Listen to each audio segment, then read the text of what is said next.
Hola, buenos días a todos. Soy Andrea Bravo, psicóloga de Caleidoscopio, y en esta ocasión, para poder llevar a cabo la sección de Pregúntale al psiquiatra, me acompaña el doctor Mauricio Leija, psiquiatra de nuestro equipo de trabajo.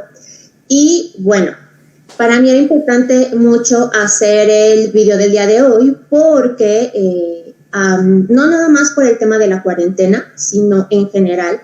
Creo que es algo que, al menos en mi consulta y supongo que también en la del doctor Mauricio, se ve mucho el impacto que tiene la salud mental de los papás en la cuestión de los hijos, ¿no? Ahora, mucho de poder llevar a cabo este video, para quienes nos escuchan, me gustaría aclarar algo. Sería bien importante que la escucha fuera así, posicionándose como padre de familia, pero también como individuo, es decir, como el sujeto individual que cada uno de nosotros somos. Y no sé, primero que nada, ¿cómo estás, Mau? Hola Andrea, bien, contento, con salud, optimista. No ha decaído mi optimismo, yo empecé el 2020 con optimismo y todavía no se derrumba, entonces creo que eso es bueno. Sí, me da gusto escuchar eso. Ajá, sí. Igual yo. No sé qué piensas tú del tema que vamos a tratar hoy, y después de esto me gustaría a lo mejor como dar un vistazo general de los puntos que me gustaría tocar, como para encuadrar un poquito de qué va a tratar todo esto. Pues fíjate que sí hemos visto que se ha empezado a hablar mucho de la salud mental porque las autoridades a nivel federal o estatal y en general todo lo que es el sector salud se alcanza a ver que si bien ahorita al frente de batalla van los intensivistas, urgenciólogos, médicos especialistas en medicina crítica, medicina interna, infectología, lo cierto es que va a empezar a surgir lo que podríamos llamar brotes de trastornos mentales, que a lo mejor ahorita todavía no se alcanza a ver, porque estaba revisando unos datos que compartió un neuropsiquiatra en Twitter, en donde se veía que después de la curva de personas infectadas, iba a empezarse a elevar una curva hasta llegar a su pico máximo poco tiempo después de trastornos mentales. Entonces ahorita apenas empezamos a ver algunos casos de ansiedad, de depresión o incluso de trastornos o categorías psiquiátricas que no son graves y que los psiquiatras les llamamos trastornos adaptativos o reacciones de ajuste, ¿no?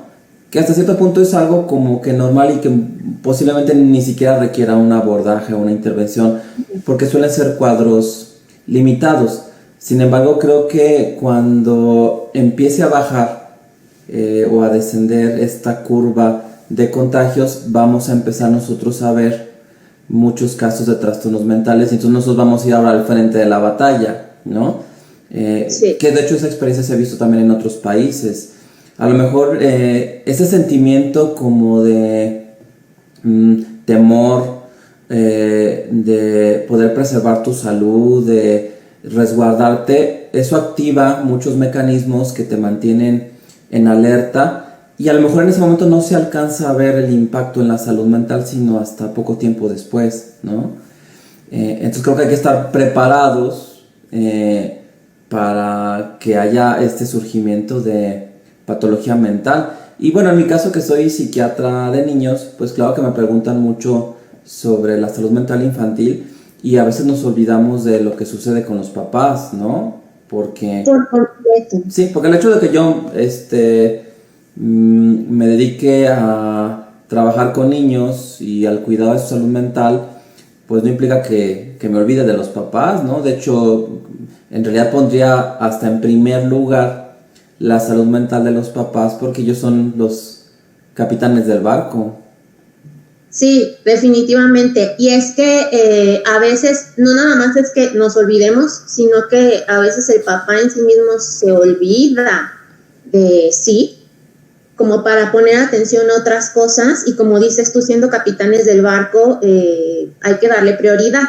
Entonces, mucho de lo que quisiera hablar el día de hoy tiene que ver con el énfasis que se pone en la salud mental o en las cuestiones, ¿cómo decirlo?, personales cuando somos papás. O sea, ¿por qué se pone más en juego? Porque pareciera que toma más relieve el tener que atenderme en ese sentido cuando soy papá.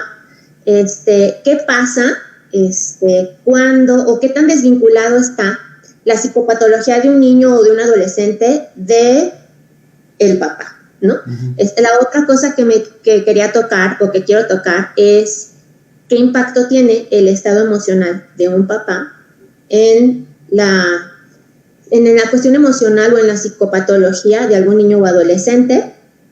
¿Qué tanta correlación hay entre que un chico presente algún tipo de sintomatología y el papá presente ya sea la misma o cualquier otra? Y después, ¿qué hacer para que el impacto sea lo más positivo posible? Y qué tienen que hacer los papás como para tener este autocuidado. Entonces, más o menos como en esto quisiera ahondar. Obviamente quisiera que fuera como en un lenguaje súper relajado. Y empezando por eso, que ser papá es un súper reto, ¿no? Es decir, es hacerte cargo de ti mismo, pero hacerte cargo de alguien más a nivel emocional, psicológico, económico, social, a nivel de educación, y eso en sí mismo implica mucha responsabilidad y ya como pues cierta carga que claro que va a generar algún tipo de estrés. Entonces, voy con mi primera pregunta. ¿Por qué crees tú que al ser papás como que se le da más importancia o deja tú más importancia, como que se empieza a notar más que si yo traigo algo va a manifestarse o va a tener como una especie de fricción en mis relaciones, yo digo con todos, pero con los hijos se va a notar a lo mejor un poquito más? Bueno, pues desde que empezó a estudiarse la salud mental infantil, que pues fue un tema grandemente olvidado por la psiquiatría durante décadas y creo que todavía lo es.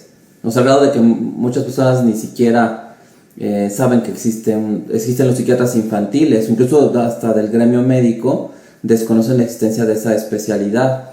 Entonces, con mucha frecuencia la salud mental infantil como que ha quedado siempre en un segundo plano, pero desde que médicos empezaron a interesarse en este tema, que generalmente venían del psicoanálisis o de ejercer la pediatría, pues sí se veía que el ambiente familiar tenía un impacto significativo en la salud mental de los niños, y que incluso, y esto se vio desde mediados del siglo pasado, algunos problemas médicos que después se les conceptualizó como psicosomáticos, como problemas gastrointestinales, incluso problemas respiratorios como el asma, veían que tenían un componente psicológico importante que era influido por el ambiente familiar. Por ejemplo, niños que padecían asma y que a veces por una crisis asmática tenían que ser hospitalizados, los pediatras se daban cuenta que esos niños mejoraban dramáticamente simplemente al ser hospitalizados y que cuando regresaban a casa volvían a tener los episodios de asma, y los médicos siempre pensaban que en las alfombras o en general en el ambiente de la casa había un alergeno que provocaba, ¿no? estos broncoespasmos, hasta que a un pediatra se le ocurrió pues ir a la casa y tomar una muestra de polvo de las alfombras de la casa y llevárselo al niño en el hospital, ¿no? Exponerlo a esos alergenos, y grande fue su sorpresa cuando se dio cuenta que el niño no tuvo un episodio de broncoespasmo. Entonces ahí se dan cuenta que no eran los alergenos que había en la casa, en las alfombras. Ahora, eso sí puede pasar, no estoy diciendo que no, o sea, digamos, si tu pediatra te recomendó que quites las alfombras porque tu hijo es asmático, quítalas. Pero aquí lo que se demostró es que había algo en la atmósfera familiar, algo que se impregnaba en el aire, ¿no? Psicológico, que Carl Jung le llamaba la atmósfera espiritual, así le llamaba, que provocaba esta reacción fisiológica del niño. Entonces se empezó a estudiar estos aspectos de los problemas psicosomáticos y a darle mucha importancia al tema de la familia. Y yo creo que ahora con el confinamiento ahora las familias están funcionando como sistemas más cerrados, porque, digamos, supongamos una familia que funciona mal, así diciéndolo en términos como muy generales, ¿no? El niño puede encontrar recursos a lo mejor en una convivencia positiva con un maestro, o con sus amigos, o con algún otro familiar, pero ahora con el confinamiento que exige la cuarentena, pues los sistemas familiares se han vuelto muy cerrados hacia sistemas más amplios en los que están insertos. De manera que ahora el impacto del funcionamiento familiar, como nunca, o al menos en más de un siglo, está teniendo ya un peso bastante importante en la salud infantil. Yo lo comparo, y lo decía en un audio que mandé a un programa de radio, que me parece que ahora las familias son como pequeñas embarcaciones, ¿no? Que están pues aisladas en el mar. A lo mejor si alcanzas a ver otra embarcación a lo lejos, ¿no? Pero no tienes contacto o suficiente comunicación o interacción. Entonces las familias están aisladas como una embarcación, y lo que le suceda a los capitanes del barco, que obviamente me refiero a los padres, o en caso de que haya solamente una mamá soltera o un padre soltero, pues al progenitor único, ellos van a determinar lo que suceda con esa embarcación. Aún si, digamos, si esa embarcación no llega a naufragar, de todos modos el estado emocional de los padres influye muchísimo en la salud mental de los niños, porque los niños siempre están monitorizando cómo responden a los papás ante los problemas, ante las dificultades, y ellos aprenden a reaccionar. Y volvamos al ejemplo de las embarcaciones, ¿no? Si yo fuera pasajero de un barco, pues yo no sé de navegación, ¿no?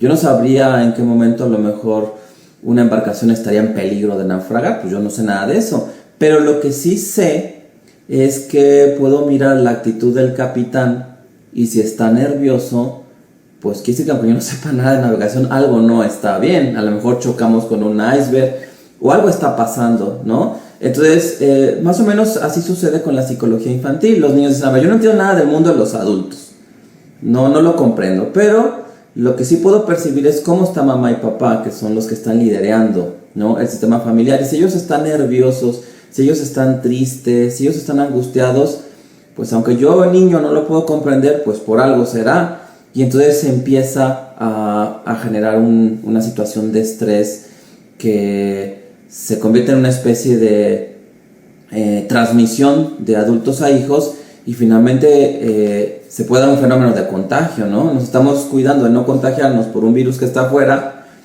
pero adentro la ansiedad ya se tornó virulenta y ya está infectando al sistema familiar. Sí, por completo. Y me acuerdo que en alguna de tus conferencias hablabas de esta como estrategia psicoterapéutica, no me acuerdo si era parentectomía, una cosa así, como que separas a los papás. Exacto. Sí, la parentectomía. Exacto, ¿no? Y mejora la sintomatología del chico. Me acuerdo que hasta alguna vez te dijeron que sonaba como súper agresivo, ¿no? Pero aquí justo quiero como poner énfasis a esta parte, porque si de repente uno lo ve así, es como de, Dios mío, cuánta responsabilidad a nivel adulto, ¿no? Pero lo que quiero como dejar bien en claro es, cierto, si somos como los capitanes de este barco, claro está que tenemos que estar en control, pero no es como que el control o el descontrol, vaya, más bien, haya aparecido a partir de que soy papá. El marcaje que me gustaría también aquí hacer mucho es qué tanto si uno de mis activadores o algunos de mis activadores están en lo que pasa en mi entorno familiar, pero qué tanto de eso que me activa ahorita también tiene que ver con cosas que yo ya traigo como persona, que claro que se van a ver manifiestas o en juego con mi familia, y lo dices tú y lo dices bien, ahorita que estamos en cuarentena, pues va a ser donde más se va a notar, pero definitivamente también debe de estar algo de las dificultades que yo tengo en casa afuera en mis otras relaciones, ¿no? Entonces creo que es bueno también que los papás aprendan a observarse, sí como papás, pero también como sujetos, vaya, ¿no? Porque pasa mucho que, y aquí va mi siguiente pregunta, ¿no? Cuando te llevan a algún adolescente o algún chiquito a evaluación, o en mi caso a trabajar, sí, los chicos pueden tener N cantidad de síntomas o de situaciones, pero a veces pareciera que los papás se desligan mucho, ¿no? Es decir, como, pues mi hijo tiene A, B, C, D, E, y pues yo no sé por qué, ¿no? Entonces, casi que arréglemelo. Y pues trabajar así es difícil y tiene que ver con lo que decías de analogía del barco, es decir, a lo mejor uno como terapeuta puede trabajar cuestiones emocionales o puedes brindar ciertas herramientas, incluso aunque sea un trabajo meramente cognitivo o de rehabilitación, por ejemplo, independientemente del diagnóstico, el terapeuta puede hacer un trabajo bueno, pero si yo como papá a lo mejor todavía no he identificado que lo que tiene mi hijo a mí me enoja o me desespera o me deprime, sea una cuestión de diagnóstico o simplemente una actitud, si yo lo tengo que modelar o yo tengo que replicar ciertas cosas en casa, pero estoy sintiéndome mal, esa técnica o el implementar estas cosas aprendidas en el proceso de psicoterapia ya en casa, si yo no me detecto, pues no va a ser tan exitoso, vaya, ¿no? Que tiene que ver con lo que habíamos estado viniendo haciendo hasta antes de la cuarentena, con los profesores y con los trabajadores sociales de las escuelas de educación primaria, porque si bien es cierto que los papás son las figuras principales de apego, pues los profesores también pasan gran parte del tiempo con los chicos y se vuelve súper importante que aprendan a detectarse y que aprendan a monitorearse y a tener un montón de herramientas para poder ser un buen espejo y un buen, ¿qué diré? Pues modelador de cómo manejar las situaciones, ¿no?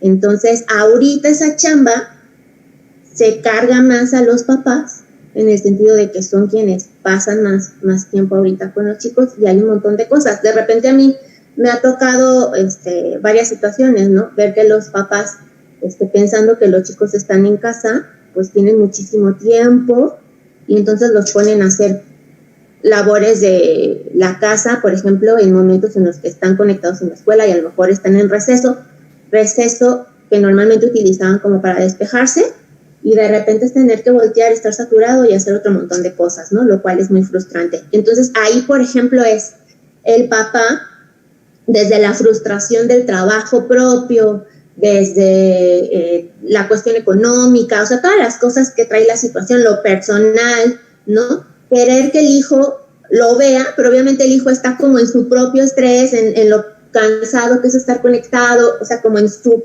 propia vivencia de lo que es la cuarentena, y cuando ninguno de los dos puede ser empático con el otro, ahí hay una especie de choque. Como adultos es importante que seamos nosotros, o idealmente seamos nosotros quienes detectemos y empecemos a generar esta empatía, ¿no? o esta capacidad de mentalizar, vaya, y de decir, a ver, ¿cuál sería la experiencia de mi hijo en este momento? ¿Por qué tendría él que suponer o por qué tendría él que adivinar lo que está pasando dentro de mí? Y aquí ya van varias cosas, ¿no? Porque tendría que ver con, uno, saber comunicarle, porque a lo mejor sería para mí importante que hiciera X, Y o Z. Dos, a lo mejor un poquito de cómo me estoy sintiendo, y un poquito porque hay papás que luego se agarran a los hijos como si fuera el terapeuta y eso es muy feo. Pero sí de sabes que necesito que me ayudes porque ahorita estoy como, no sé, muy saturado, y para mí es importante esto, hasta dónde puedes, hasta dónde no, te cuesta trabajo, cómo lo negociamos, pero ahí ya se abre un diálogo que se va a abrir siempre y cuando yo me esté monitoreando, vaya, porque si yo estoy como encerrada en mis cosas y veo a mi hijo, independientemente de la edad, lidiando con un montón de cosas, pero yo solo pienso en lo que eso me genera y no en lo que está generando en el otro, creo que ahí vienen como un montón de dificultades. No sé qué piensas tú o que hayas visto tú en tu consulta. Bueno, fíjate que ya ves que cuando empezó la cuarentena, pues finalmente como en otros momentos críticos, pues la gente empezó a hacer compras de pánico, ¿no?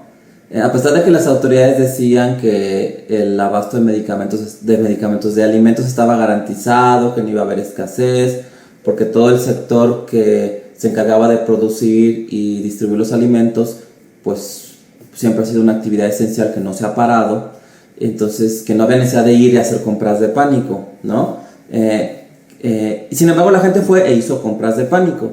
Pero pienso que si nos vamos al tema de la salud mental, pues ojalá y se pudieran hacer compras de pánico de salud mental y guardarlas en tu alacena para la cuarentena. Ojalá que se pudiera hacer eso y que las más autoridades digan, a ver, ya hagan compras de pánico si quieren del súper, de la despensa, pero también hagan compras de pánico de salud mental. Ármense de su salud mental, acumúlenla para poder sobrevivir durante esta cuarentena, porque es un periodo que, es más, yo diría que es hasta un experimento social, ¿no? Ciertamente en las últimas décadas los padres de familia han tenido la posibilidad de un poco como distribuir la atención, el cuidado, incluso la responsabilidad de los hijos en las instituciones o en centros que se dedican al cuidado infantil, ¿no?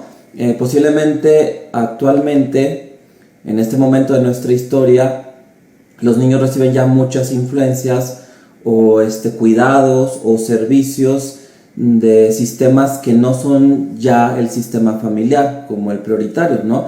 Hay niños que pasan, incluso niños pequeños que pasan más tiempo fuera de casa, en la guardería. De hecho me ha tocado conocer casos de niños que van muy temprano a guardería y luego de la guardería se las arreglan para llevarlos a la escuela.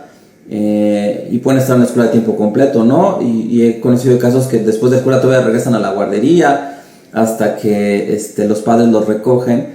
Y entonces el sistema familiar resulta que posiblemente por primera vez en la historia ya no es el ambiente social inmediato en el que se desarrolla el niño. Sí lo es, no podría yo quitarle su importancia, pero creo que ahora se ha distribuido un poco más todo lo que es el cuidado infantil, el proceso de crianza, los maestros, los terapeutas, los psicólogos, los cuidadores de guardería, aunque no lo quieran reconocer o no lo digan abiertamente, empiezan a ejercer funciones parentales, empiezan a ejercer la crianza, y a veces más que los papás. Y entonces claro, el hecho de que de repente, de un momento a otro, todo el sistema de hijos quede al 100% al cuidado de los papás, pues puede ser abrumador, ¿no? Para una sociedad que no estaba acostumbrada a eso. Para padres que pues sí reconocían que era un desafío, un reto, la parentalidad, pero que eso se equilibraba con estos apoyos institucionales, y de repente esas instituciones cierran, ya no hay guarderías, ya no hay escuelas, no hay centros recreativos, el niño que iba a karate y luego de ahí se iba a natación y luego de ahí se iba a casa del amiguito o luego lo cuidaba la abuelita, pues ya no, ahora va a estar en casa.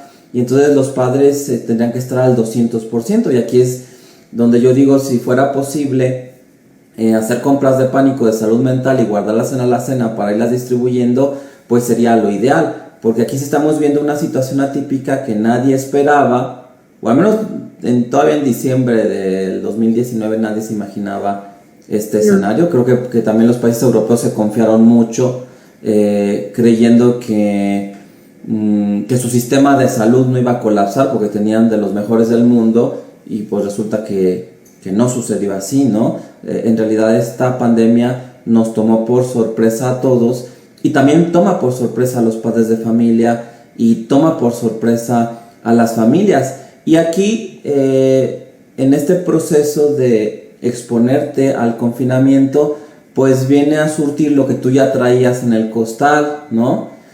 Que aquí podrían suceder tres cosas. Una, si tú como padre de familia ya padecías un trastorno mental, pues ya entraste con cierto riesgo o cierta vulnerabilidad al confinamiento, ¿no? Sobre todo trastornos ansiosos o depresivos, o gente que sufría esto que creo que ya lo había comentado, que Viktor Frankl llama la neurosis de fin de semana, que si no estás trabajando, no estás activo, te angustias, el tiempo libre te genera pánico. Pues entonces estas personas que padecían estas condiciones pues ya entraron mal a la cuarentena, ¿no? Y que aquí la recomendación sería pues darle prioridad a esto y no abandonar un tratamiento, ya sea psicológico o psiquiátrico, si ya se estaba llevando, incluso hasta reforzarlo, ¿no? Sí.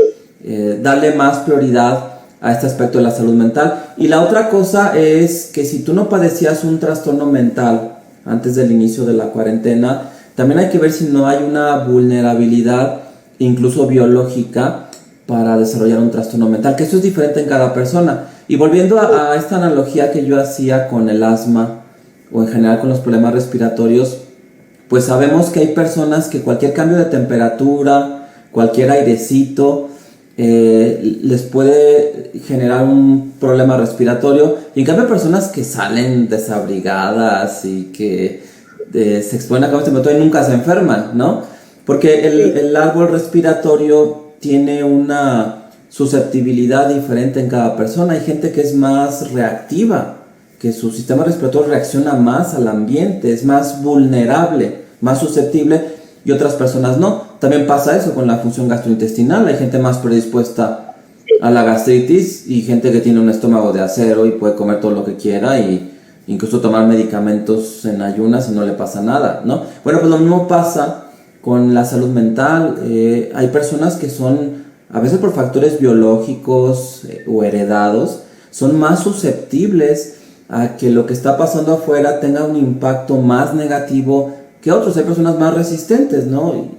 Y aquí no se trata de que yo me sienta mal porque soy más sensible, pues no, pues es mi biología, ¿no? Eso lo vemos en todos los sistemas del organismo, esa vulnerabilidad que pueden tener en comparación con los demás. Entonces aquí también lo preocupante sería que los padres de familia que a lo mejor nunca han tenido un trastorno mental, pero que hay esa vulnerabilidad biológica, pues que puedan estar desarrollando síntomas depresivos o ansiosos. Fíjate, estaba viendo una de las conferencias de la noche de COVID del subsecretario de Salud, y él decía que si tú eras población joven, no te confiaras tanto de que, bueno, yo no tengo diabetes, o yo no tengo hipertensión, o yo no tengo ninguna enfermedad crónica, no estoy inmunodeprimido. No te confiaras tanto porque pudiera ser, y se ha visto en casos jóvenes que se han complicado, que han fallecido, que si tenías antecedentes de diabetes, de hipertensión o de algún problema, que a lo mejor tú ya lo estabas expresando y todavía ni te lo diagnosticaban, y que la infección con el virus venía a evidenciar que tú sí eras diabético o eras hipertenso. Y de hecho la hipertensión se le ha llamado el asesino silencioso, porque tú puedes llevar 10 años de hipertenso y no te has dado cuenta hasta que la hipertensión dañó un órgano blanco. Y entonces el subsecretario decía, si tú tienes antecedentes, si tus papás tienen diabetes, tienen hipertensión, tienen cardiopatías, entonces también tú tienes que estar alerta, porque no vaya a ser que una de estas condiciones ya la tengas, que no te la han diagnosticado, y luego con la infección, pues eso es una pésima combinación. Lo mismo pasa con la salud mental. Por ejemplo, si yo digo, a ver, ahorita soy un padre adulto joven y no tengo ningún problema depresivo ni ansioso, estoy bien, nunca he tenido que ir con un psiquiatra en mi vida. Pero si volteando hacia las generaciones atrás, mi mamá o mi papá o mis hermanos han tenido depresión, han tenido ansiedad, han tenido intentos de suicidio, han estado hospitalizados en centros de salud mental, bueno, entonces quiere decir que posiblemente yo pudiera tener esa vulnerabilidad biológica heredada, que a lo mejor hasta ahorita nunca había estado en un ambiente que le hiciera tronar, y de repente viene esa detonación. Y por otro lado también pudiera ser que tú no entraste a la cuarentena ni con un trastorno mental, ni tengas esa vulnerabilidad biológica, pero que aún así el nivel de estrés que esto representa para tu vida pues pueda generar un trastorno mental.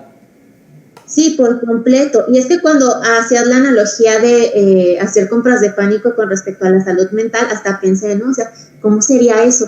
Y de repente pensaba como en, o sea, yo luego le digo a mis pacientes que sí hay cosas que uno va adquiriendo y que definitivamente no puedes ir y comprar, como el famoso comercial de las tarjetas de crédito, ¿no? Entonces, creo que parte de hacer estas compras de pánico con respecto a la salud mental, pensaba cuando te escuchaba, tendría que ver con esto que dijiste ahorita, ¿no? Es decir, un poco, y con lo que decía yo hace rato, si hago como este proceso de reflexión y como de autoobservación, deja tú de que ya me conozcas hasta cierto punto, no, pero entonces empiezo a ver cuál es mi situación ahorita, a lo mejor a describirla, cómo era mi situación anterior, y empiezo a trabajar un poquito en eso. Suponte, a lo mejor quien ya tuviera a lo mejor una especie de mayor cultura con respecto a la salud mental, ¿no? y que entonces estuviera mucho en esta cuestión de ir trabajando consigo mismo. Entra la cuarentena y ya tiene ciertas herramientas, ¿no? Y digamos que ella tenía como cierto almacén de salud mental, ¿no? Que puede aplicar acá. No quiere decir que no vaya a ser desafiante, no quiere decir que no le vaya a afectar, pero digamos que tiene un salvavidas, ¿no?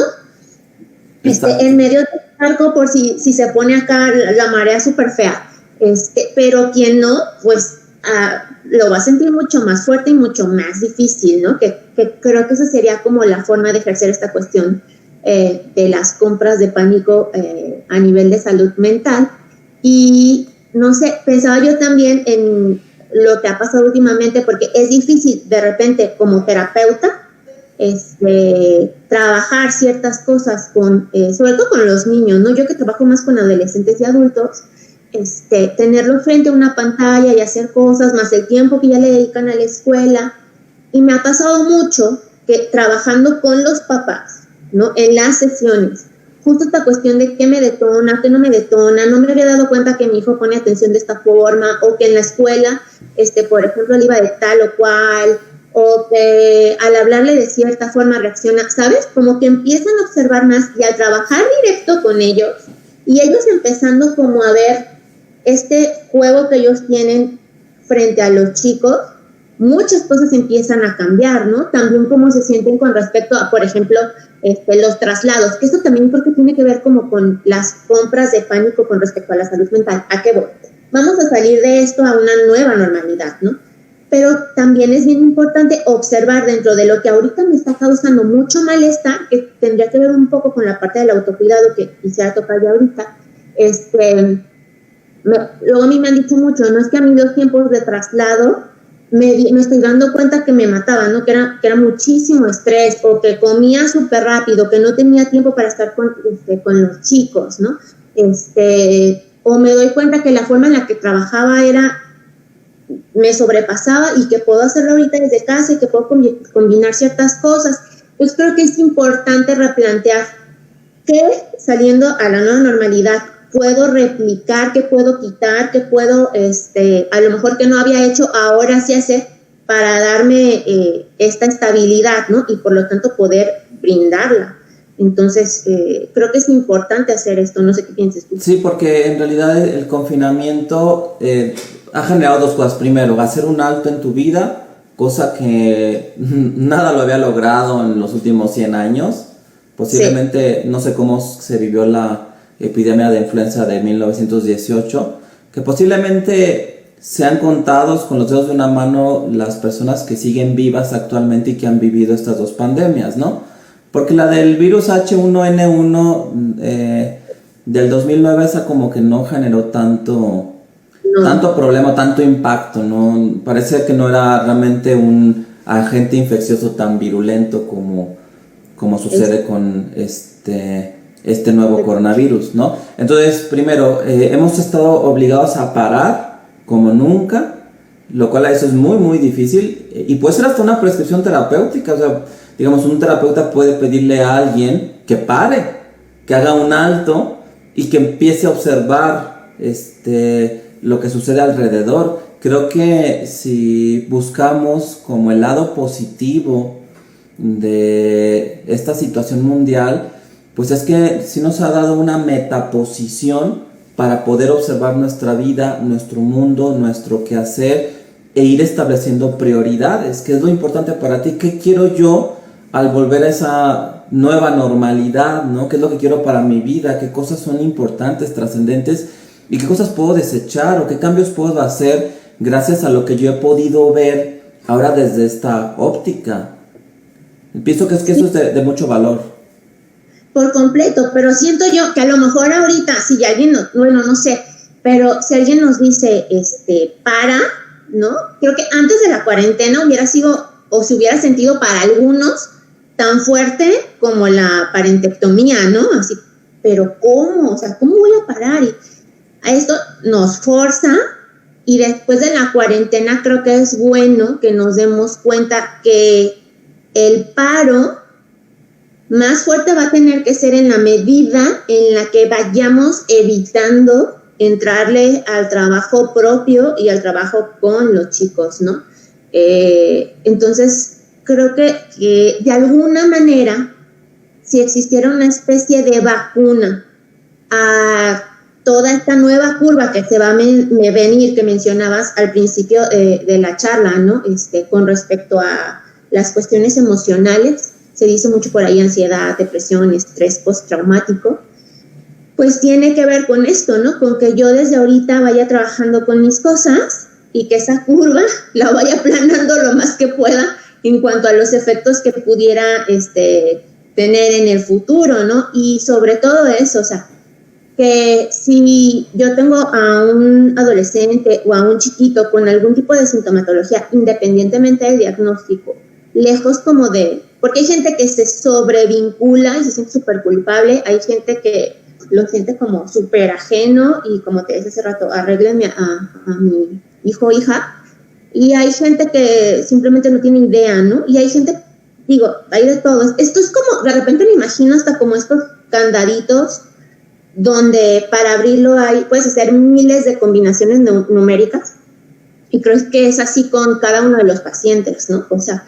es un poco el contexto, un poco las series complementarias que es toda esta gente en la que antes también se distribuía un poquito como la educación de los chicos, ¿no? Maestros, tíos, vecinos, gente con la que se convive que también tiene una influencia en nosotros y en los chiquitos, para bien o para mal, en nuestra personalidad y en nuestras emociones, ¿no? Un poquito la educación, un poquito todo, y esa especie de caldo de cultivo da una combinación única que entonces hay que atender. De repente estos videos a mí me causan como un poco de impotencia porque pues no puedes estar hablando de especificidades, ¿no? Tienes que hablar de manera muy general porque hay tantos casos como personas en el mundo, ¿no? O tantas maneras de manifestar una emoción como habitantes. Entonces creo que es importante que estemos bien conscientes de esa parte, que seamos empáticos con el otro, pero también empáticos con nosotros. Y tiene que ver con estas cuestiones de autocuidado. ¿Tú qué recomendarías a un papá con respecto a estos? ¿Qué tipo de vacuna se podría poner a nivel de salud mental para poder estar siendo el mejor capitán del barco, vaya? Bueno, fíjate que creo que es gran parte del estrés que están sufriendo las familias se debe a la cercanía emocional que nunca habían tenido y que eso lo viven como algo amenazante, y que incluso yo como terapeuta familiar ese grado de amenaza incluso lo llego a ver ya fuera del tema de la pandemia en la misma sala de terapia cuando los miembros de la familia son convocados. Es decir, les angustia mucho estar todos en una sala de terapia en un proceso que dirige un profesional, y yo huelo esa angustia, la veo, la percibo, y yo un poco para relajarlos les digo, a ver, pero ¿por qué están tan nerviosos si finalmente todos los que están aquí pues viven juntos, viven en la misma casa, están en la misma vivienda, a veces por periodos prolongados, ¿no? Ahora muchísimo más que antes. Pero sí alcanzo a ver que esa cercanía emocional o incluso física es amenazante para las familias. Y digo incluso física porque a veces en terapia familiar, cuando le digo, por ejemplo, a un papá, a ver, señor papá, por favor levántese de su asiento, acérquese a su hijo y dele un abrazo, se queda así como congelado y se siente demasiado ansioso de tener que seguir una indicación que implica una cercanía, un contacto físico con un hijo. Obviamente eso no lo he estado haciendo en estos días porque la terapia familiar quedó cancelada, ahorita no voy a promover eso, ¿no? Claro. Que fíjate, es curioso, con mucha frecuencia cuando viene un niño a consulta, no es raro que venga con los papás, que vengan a veces hasta 2 abuelitos, los hermanitos, a veces viene toda la familia, ¿no? A la primera consulta. Y yo generalmente en mi entrevista sí la enfoco mucho al niño, a los papás. Si el resto de la familia puede aportar algo, pues está bien. Pero luego pasa algo muy curioso. Si les digo, a ver, qué bueno que vinieron todos en esta primera consulta, me da mucho gusto. Quisiera que en la siguiente consulta igual vinieran todos los que vinieron hoy, pero ahora para terapia familiar, ¿cómo ven? Y entonces ahí hay como un paso para atrás, y ahí sí ya todo el mundo está muy ocupado y ya no van a poder ir a la siguiente cita, y ya en la cita número 2 ya nada más fue el niño con un progenitor, ya todos los que habían ido a la primera, al involucrarlos en el proceso y sentir que podía haber un acercamiento emocional o hasta físico, ya lo sintieron como amenaza, y entonces dieron un paso para atrás. Y entonces muchas veces en la consulta 2 ya no tengo el nivel de acompañantes que tienen los niños en la primera cita. Y aquí vemos cómo las relaciones humanas pueden entrar en crisis, ya sea, y eso nos ha tocado verlo más, por el distanciamiento, por ejemplo una relación a distancia, ¿no? Claro. Una pareja de novios donde el otro está en otro país, ¿no? Y se ven de manera presencial 1 o 2 veces al año. O también la distancia física que hay entre un hijo y un progenitor que está divorciado y tiene otra familia y que se ven una vez por semana.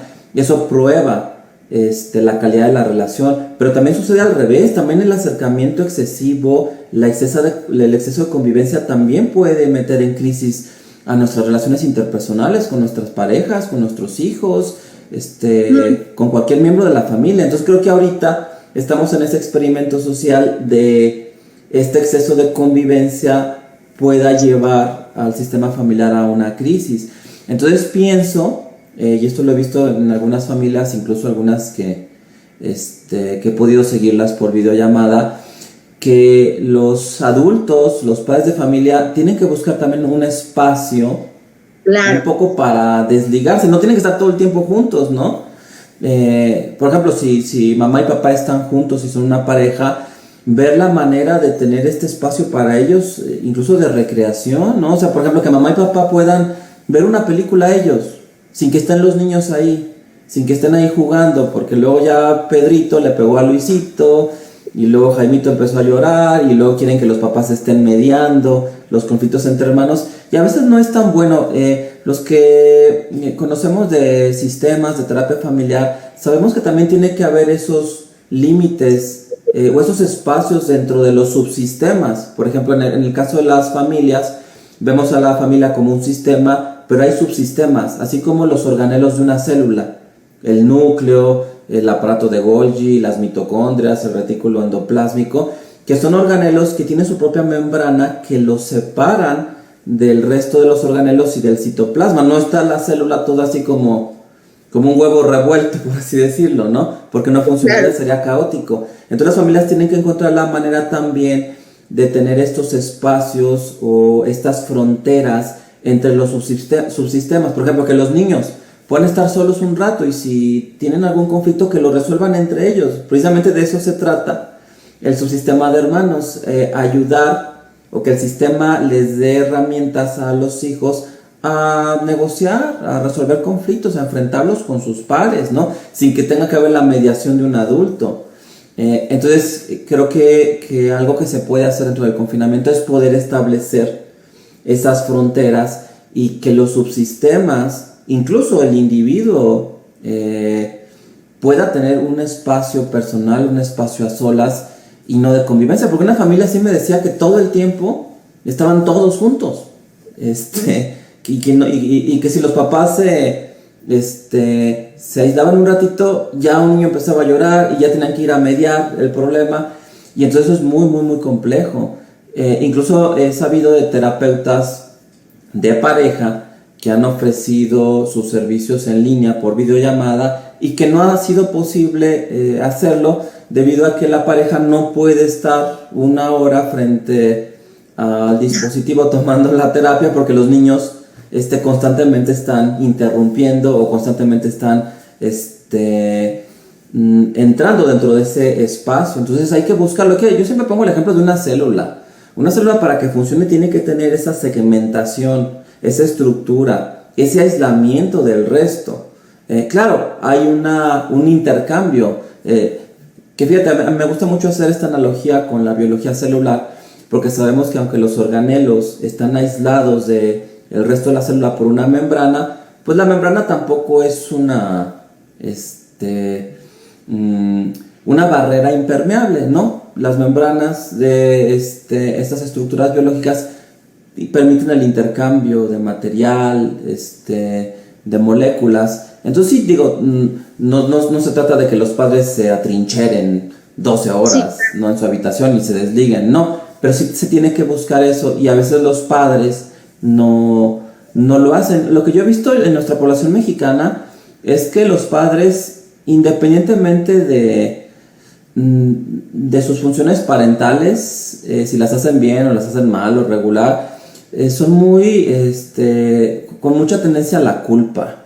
Es decir, se sienten muy culpables de todo. Entonces casi me atrevo a pensar que si yo les pido a mamá o a papá que se busquen un espacio a solas y que dejen al hermano mayor a cargo, y pues hay que se hagan bolas, si hay un problema, no pasa nada, se van a sentir culpables. No, es que cómo no voy a mediar, ¿no?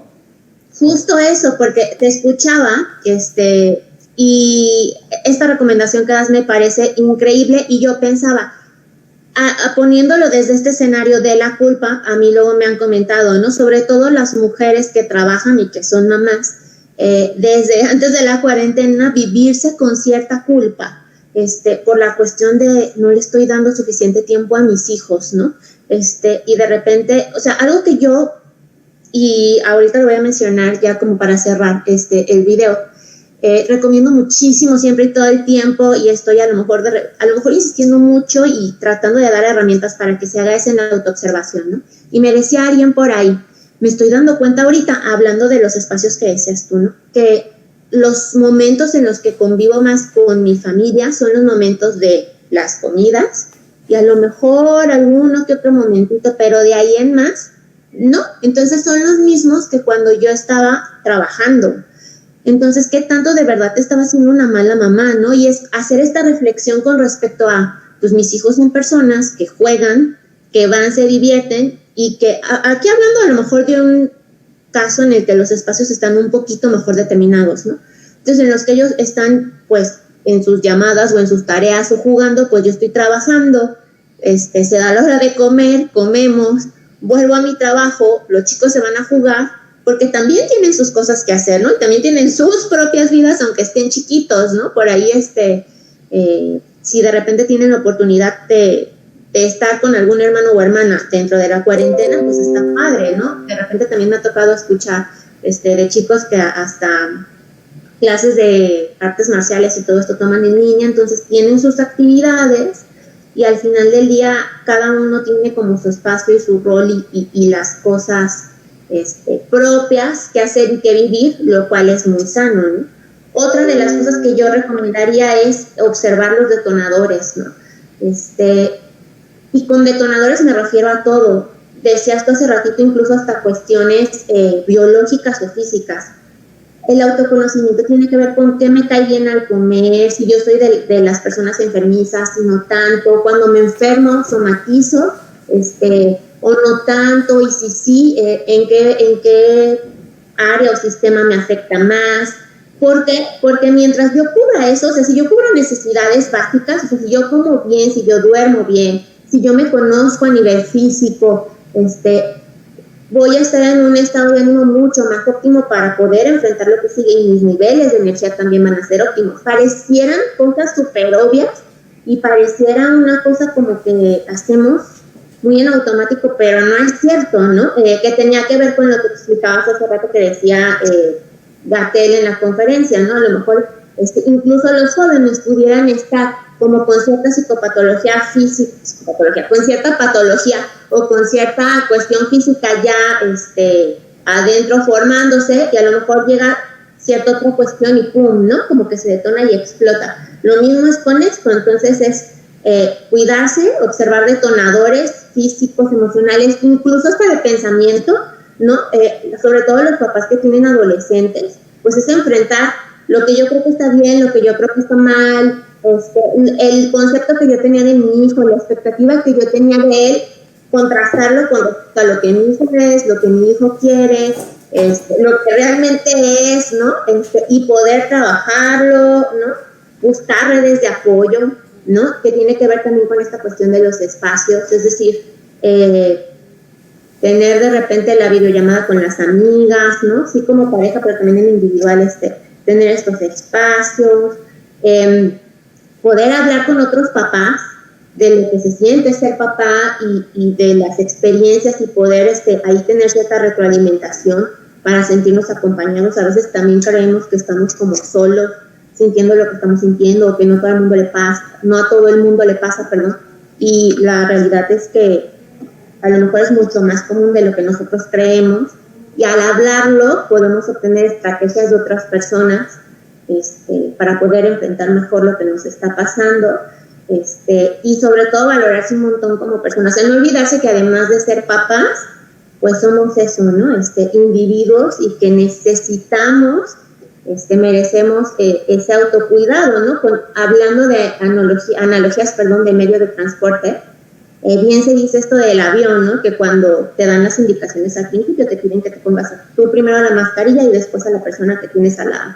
Y esto es exactamente lo mismo, ¿no? Si yo no puedo dar lo que no tengo, entonces si voy a estar ansioso, si voy a estar estresado, independientemente de lo que está alrededor, pues mi actitud va a ser, pues a lo mejor no la óptima, a lo mejor no malo tampoco, pero no lo óptima como para enfrentar ciertas cosas, ¿no? Entonces, no sé si quisieras agregar algo más en este sentido, ¿no? Sí, porque así como últimamente se ha empezado a hablar ya del autocuidado de los profesionales de la salud, incluyendo el autocuidado de los profesionales de la salud mental, pues también se tendría que empezar a hablar del autocuidado de los padres de familia, ¿no? Para poder preservar la salud mental del sistema. Y que los padres sepan que hay estrategias, que hay actividades que ellos pueden realizar para poder sentirse bien, porque obviamente enfrentamos un desafío porque somos seres sociales por naturaleza, como decía Aristóteles, pero fíjate que una columna que escribió Juan Ramón de la Fuente hace como 3 semanas en el Universal, muy interesante. Él decía que realmente no era correcto hablar de distanciamiento social. Incluso sería hasta problemático utilizar ese término porque no nos lo vayamos a creer. Él decía, estamos en distanciamiento físico. Y incluso Juan Ramón de la Fuente, él dice, yo incluso siento que durante este tiempo, y él estuvo en una cuarentena estricta porque él se infectó, le fue bien, no requirió una hospitalización, pero él estuvo aislado y él dice, durante ese tiempo yo sentí que fui más cercano a personas a las que yo quería. Entonces, olvidémonos del distanciamiento social. No, sí podemos socializar. Por eso es que estas plataformas que nos permiten interactuar pues reciben el nombre de redes sociales, ¿no? O social media en inglés. Realmente podemos nosotros tener espacios para la socialización y solamente estamos en un periodo de distanciamiento físico. Hay que pensarlo así y encontrar esos recursos que hace 100 años en la epidemia de influenza del 18, la gripe española, no tenían estas plataformas, ¿no? Entonces ahí pues también enfrentaron un desafío muchísimo mayor los países que entraron en cuarentenas. Aquí ya no es así. Entonces también mi propuesta es seguir esta recomendación de Juan Ramón de la Fuente, ya no pensar en distanciamiento social, pensar en que es un distanciamiento físico, que es temporal, pero que sí podemos tener esos lazos sociales con nuestras personas queridas, con nuestra familia, con nuestros amigos, ¿no? Yo creo que durante este tiempo, cuando haces una videollamada, incluso a mí me ha pasado que he hecho videollamadas con personas que tenía 3, 4 años sin interactuar, y eso es algo positivo, ¿no? Es algo que puede funcionar como una estrategia para prevenir el desarrollo de un problema ansioso o depresivo. Por completo. Y pues información hay un montón. Creo que es momento ya de despedirnos. Entonces te agradezco un montón el que te hayas podido conectar junto conmigo para hablar de este tema que a mí me parece sumamente importante, que me apasiona mucho esta cuestión del autocuidado y de la autoobservación y del trabajo emocional, y pues nada, recordarles a todas las personas que pues pueden seguirnos a través de nuestras redes, pueden obtener información con respecto a recomendaciones de este tipo, y sobre todo que si necesitan cualquier tipo de ayuda, pues se pongan en contacto si ya tenían algún tipo de tratamiento, con sus terapeutas, y si no, se busque ayuda, ¿no? Y sobre todo creo que si vamos a volver a una nueva normalidad, generar una mejor cultura con respecto a la salud mental. Entonces, pues bueno, muchísimas gracias, Mau. Gracias, Andy, y pues les prescribo optimismo a todos. Sí, Cuídense de verdad. mucho. Gracias, Mau. Que estés muy bien, Andy. Nos vemos pronto. Hasta luego. Bye.